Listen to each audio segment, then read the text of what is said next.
the history of our people, the history of the Highland clans. The clan folk, a cold, harsh, jagged edge history. Very little romantic about our story. From the lands that we farmed, from the cold, rugged peaks of the mountainside that gave birth to us, what we defended, our loves, our language, our music, our wives and our bairns, the very reasons we took up the weapons of our ancestors, from the claymore to the evolution of these weapons. Aye, we were taken from the young ages of 7 years old and put into foster care so we could learn to use these weapons, but all in the defence of that which we loved, all in the defence of our language, our music, our song and our dance. So the entire story of the Highland Clansman, the cycle of that story, the mythology entwined with reality, from the garments we wore, these great philomores, woven from the beasts of the field, every thread dyed from the plants within our clan's area, to the weapons we used, weapons sculpted by necessity, and weapons that we learned to use in the cold, harsh dawns of the Highland hillsides, when ice and frost would stick to the corners of our fingertips. And we learned to fight, and we learned to defend, all of which would bring back home. Nothing was romantic about this pursuit, nothing that we learned, nothing that we were sculpted into bore any resemblance to romance. And our enemies came from all sides. They came from the oceans, they came from the south, and they came from the Mediterranean in time. By necessity and by commitment to the defence of our land and the defence of our culture, and ultimately the defence of who we were, our very identity, we used these weapons, and we used these weapons in the cold, harsh light of the Highland dawn, and we used these weapons on hillsides and slopes. And aye, occasionally our enemies came from our own people. We're an argumentative race, a race perhaps of flamboyant, dancing, poetic individuals. And we argued, and we fought, and we squabbled. The land that we defended and rose for our chieftains, not through romance, not through some idea of clan, family, love and life. We lived on this land, and that was that land we have to defend. And consequently the land rose for us in times in our history also. When that great army came from the Mediterranean, the army of Rome, and marched into this land thinking to conquer us, it was not the Calgacus and the tribes of this land that eventually conquered the Romans. The Romans were conquered by the harshness of the wind, the weather, the cold, the rain and the swamps. All that, backed up by the psychotic midget, sent the Romans back home again. And so the link to the land, and the link between the land and the people, is unbreakable. And for centuries we were the guardians of this land. Perhaps an issue that is now misunderstood or forgotten. Our chieftains were our feudal superiors, and at times of war, at times of stress, and at times of conflict, we had to rise. We had to take our weapons out of the thatch, leave our wife and our wains and our hearth behind us, and rise for our chieftains. And our story is manifold, but the story starts and ends with the land. The land is everything. The land birthed us, and the land is what we live, love and fight for. And the history of the clansmen, the story of the Highland clansmen, comes first full circle when we were asked to rise eventually in the 18th century for the Stuart monarchy. And we went on that long journey, the journey that took us all the way from the Highlands to Edinburgh, across the borders to Derby, and back following the Stuart prince, all the way to cold, bleak, wet Culloden Moor, April 16th, 1746. And there we stood, cold, wet and hungry, our bellies empty, because our chieftains had asked us to rise.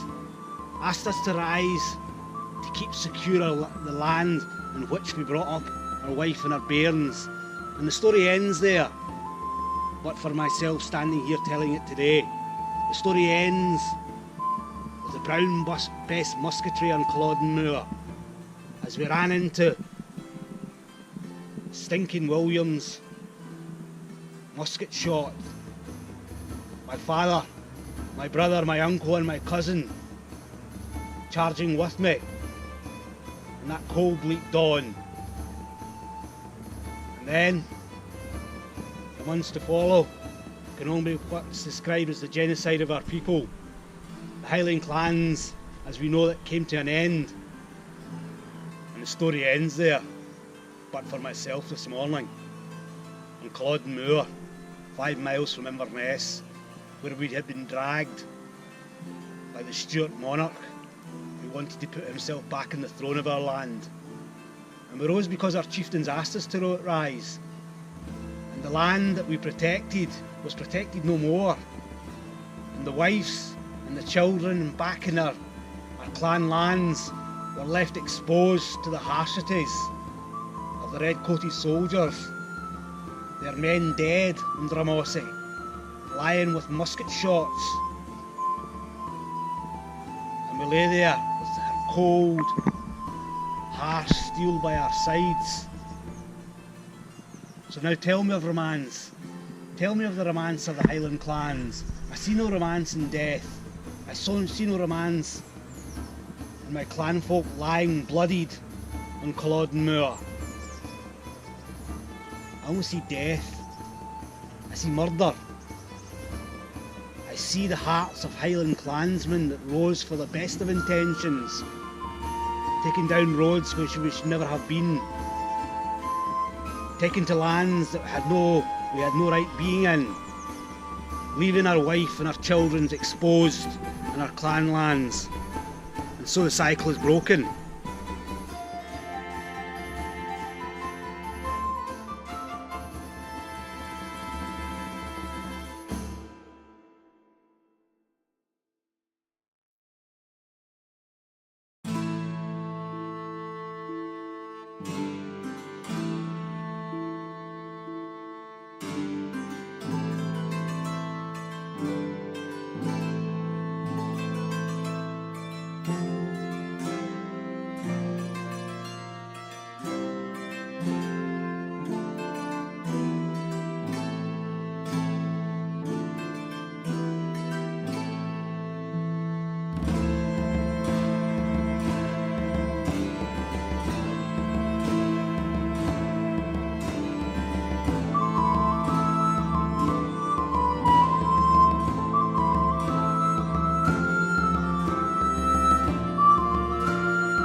shorelines and coasts of this land are quiet now, but we would be fools to think it would always be so.